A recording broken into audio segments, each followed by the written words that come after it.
నమస్తే, welcome to one India.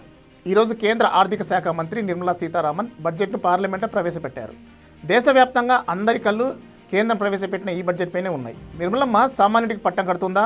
మధ్యతరగతి కుటుంబాలకు ఊరటనిచ్చే వార్త ఏమైనా చెబుతుందా? ఉద్యోగస్తులకు ఏమైనా వరాలు ఇస్తుందని చాలా మంది ఎదురు చూశారు. ఇవన్నీ పక్కన పెడితే ముఖ్యంగా దేశ రక్షణ కోసం కేంద్రం ఎంత కేటాయిస్తుంది అని అంతా ఆసక్తిగా ఎదురు చూశారు.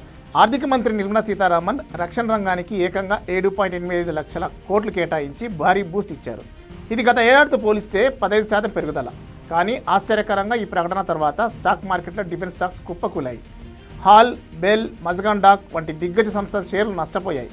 ఇవన్నీ ఎందుకు నష్టపోయాయి? కేటాయింపులు పెరిగినా ఇన్వెస్టర్లు ఎందుకు నిరాశ చెందారు? ఈ వీడియోలో పూర్తి వివరాలు చూద్దాం.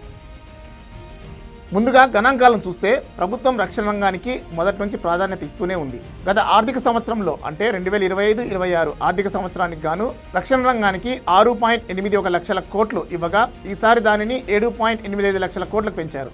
ఈ నిధులను ప్రధానంగా సైన్యం ఆధునీకరణ, కొత్త ఆయుధాల కొనుగోలు, సరిహద్దుల్లో మౌలిక సదుపాయాల కల్పన, రక్షణ సిబ్బంది పెన్షన్ల కోసం ఖర్చు చేయనున్నారు. ముఖ్యంగా ఆత్మనిర్భర్ భారత్లో భాగంగా స్వదేశీ తయారీకి అధిక ప్రాధాన్యత ఇచ్చారు. రాబోయే కాలంలో యుద్ధ విమానాలు, సబ్మెరైన్లు, డ్రోన్ల తయారీలో ఇండియా స్వయం సమృద్ధి సాధించడమే లక్ష్యంగా ఈ కేటాయింపులు ఉన్నాయి. కేటాయింపులు 10% పెరిగినా స్టాక్ మార్కెట్లో హాల్, బెల్, మజగాన్ డాక్, భారత్ డైనమిక్స్ వంటి షేర్లు 3 నుండి 5% వరకు నష్టపోయాయి. దీనికి ప్రధానంగా 3 కారణాలు కనిపిస్తున్నాయి. 1. అంచనాలు మించిపోవడం. బడ్జెట్కు ముందు కొన్ని బ్రోకరేజ్ సంస్థలు రక్షణ రంగ కేటాయింపులు 30% వరకు పెరుగుతాయని అంచనా వేశాయి. కానీ ప్రభుత్వం కేవలం 15% పెంచడంతో ఇన్వెస్టర్లు నిరాశకు లోనయ్యారు. ఇక 2. కొత్త పాలసీలు లేకపోవడం. నిర్మలమ్మ తన ప్రసంగంలో రక్షణ రంగానికి సంబంధించి ఎటువంటి కొత్త మేజర్ పాలసీలు ప్రకటించలేదు.